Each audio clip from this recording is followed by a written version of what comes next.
सर्वात महत्वाची सूचना आहे खाणं पण ठेवा जर काय कागद कपडे जर खाणं पण ठेवा ना. कागदात जो मी काय खायला वगैरे घेतला असेल तुमच्याकडे जर मोकळे कागद असतील किंवा कचरा काय असेल हातामध्येच ठेवायचा किंवा डस्टबिन कुठं असेल त्या डस्टबिन मध्येच टाका. इथं स्वच्छतेचा विभाग आहे पन्हाळा हा 3 ते 4 वेळा क्रमांकाला आहे नगरपालिकेचा. या किल्ला तुम्ही बघायला लागला महाराष्ट्रामध्ये सर्वात मोठा किल्ला तुम्ही बघताय.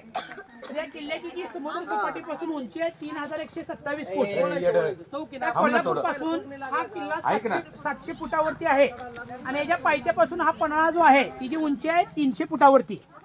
तर हा सगळ्यात आवडता किल्ला छत्रपती शिवाजी महाराजांचा का होता की कोकणामधला हा मध्यवर्ती ठिकाण आहे. ही साईड सगळी कोकण आहे आणि या कोकणामधला सगळा राज्यकारभार ह्या गडावरून पाहता येत होता शिवाजी महाराजांनी. म्हणून छत्रपती शिवाजीराजांचा सगळ्यात आवडता किल्ला हा पन्हाळा होता. तर हा किल्ला कुणी बांधलेला आहे तर ह्या किल्ल्याचं पूर्वीचं नाव काय की पन्नग आले म्हणून. पन्नग म्हणजे नाग आणि आले म्हणजे घर. नाग जमातींची लोक या गडावरती इसवी सन पूर्व राज्य करायची म्हणून पन्नग आले असं किल्ल्याचं नाव होतं. नंतर हा किल्ला राजा भोजच्या ताब्यात आला. राजा भोज हा कुठला तर मध्य प्रदेशचा राजा भोज, भोपाळचा राजा. पहिला राजा भोज आणि दुसरा राजा भोज यांच्या कारकिर्दीमध्ये हा किल्ला संपूर्ण बांधून झाला. बांधण्यासाठी कधी 60 वर्ष लागली. 60 वर्ष. बांधकाम कशापासून बनवलंय? चुना आहे, गुळ आहे, कात आहे, उडदाची डाळ आहे, माती आहे, मिक्स केलेलं बांधकाम आहे किल्ल्याचं सगळं. तटबंदी आणि आतले काही इमारती त्या राजा भोजनं बांधलेल्या आहेत. कडून देवगिरी किल्ल्याची यादवानी ताब्यात घेतला 1208 मध्ये. किल्ल्याचं नाव होतं परनाल दुर्ग आणि आदिलशाला आणि आदिलशाकडून 14व्या शतकामध्ये हा किल्ला त्यांच्या काळामध्ये या किल्ल्याचं नाव होतं शहानबी दुर्ग आणि त्यांच्याकडून छत्रपती शिवाजी महाराजांनी 16व्या शतकामध्ये हा किल्ला जिंकला 200 वर्षानंतर.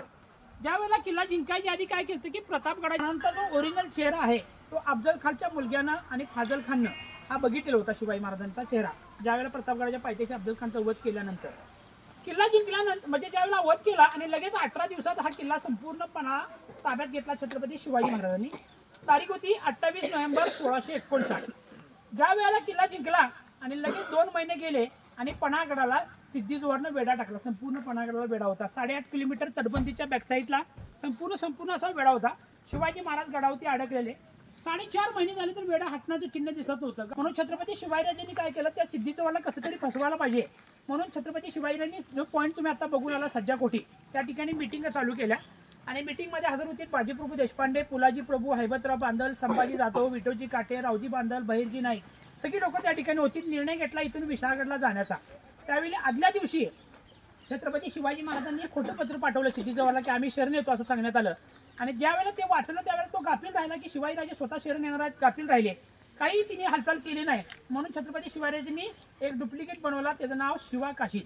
तो राहणार होता नेबापूर म्हणून छोटंसं गाव आहे पायथ्याशी. तिथला रहिवासी शिवा काशीदला इथं बोलवलं सज्जाकोटी पॉईंटला.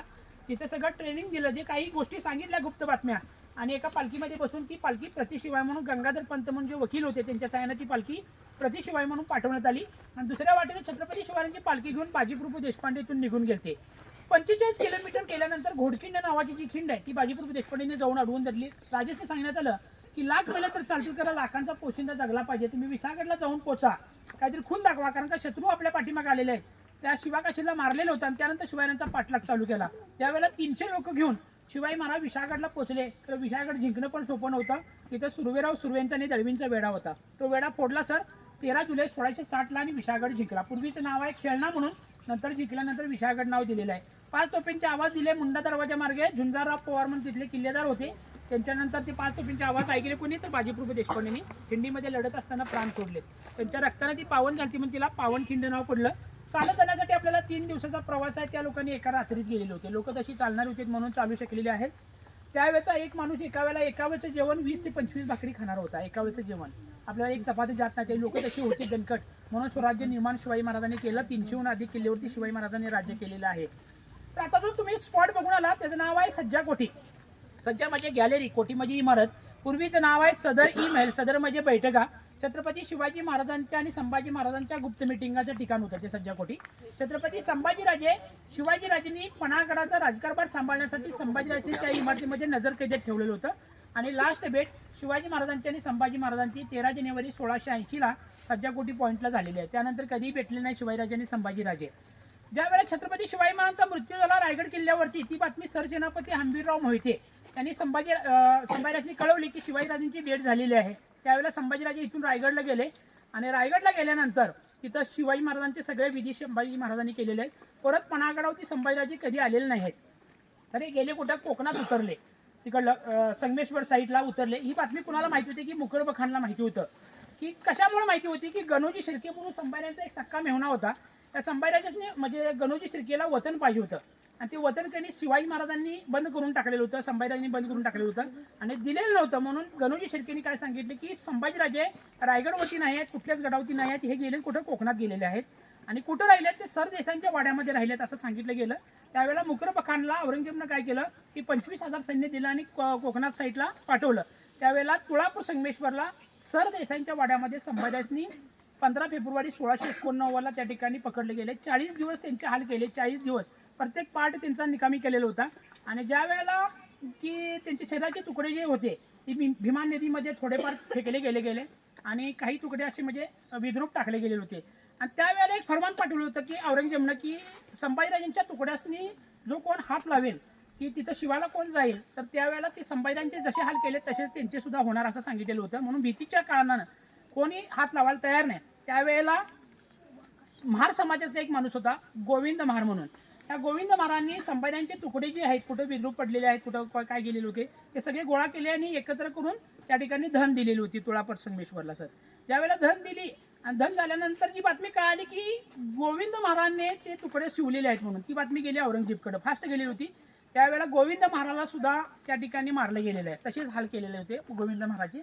आणि त्यांची सुद्धा समाधी आपल्याला तुळापूर संगमेश्वरला बघायला मिळते. संभाजीराजांची समाधी आहे आणि कवी कलेश त्यांचे जे एक मित्र होते संभाजीराजांचे, ते शेवटपर्यंत संभाजीराजांच्या संघ राहिलेले होते. त्यांची पण समाधी त्या ठिकाणी तुळापूर संगमेश्वरला आपल्याला बघायला मिळते.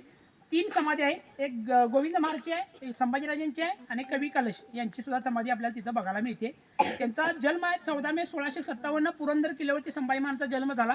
वयाच्या 32 वर्ष जगलेल्या 32 वर्षामध्ये तिने 140 लढाया केल्या, 140 संभाजीराजांनी जिंकलेल्या आहेत. एकमेव राजा असा होता की औरंगजेबच्या डोळ्याला डोळे लावून बघणारा राजामध्ये छत्रपती संभाजीराजे. म्हणून क्रूर हत्या ही संभाजीराजांची केली होती की कुठेही अटॅक करणार.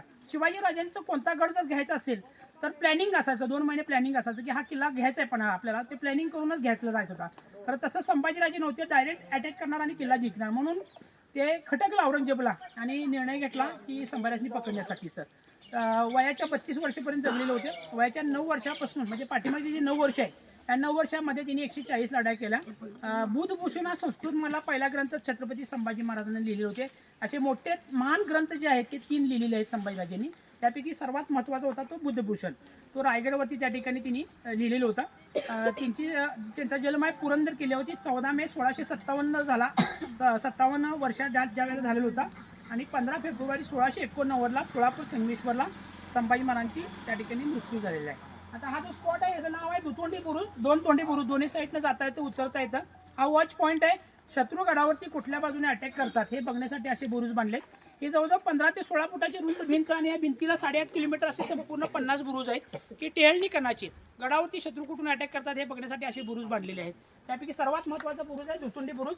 तिकडे 19 पायऱ्या आहेत, तिकडे 22 पायऱ्या आहेत. वरती गेला की जवळजवळ 10 ते 12 किलोमीटर अंतर तुम्हाला डोळ्यासमोर दिसते. सर त्याच्या साईडला एक तुम्हाला लाल टोपीवाले घर दिसते बघा, 20 अंतरामचा बंगला आहे. मराठी चित्रपट डायरेक्ट 20 अंतराम तिने आता हॉटेलमध्ये कन्वर्ट केलेलं आहे. सर एकदम शिस्तीत मुलासने न्या, दाखवा वरती आणि आणा परत बघून.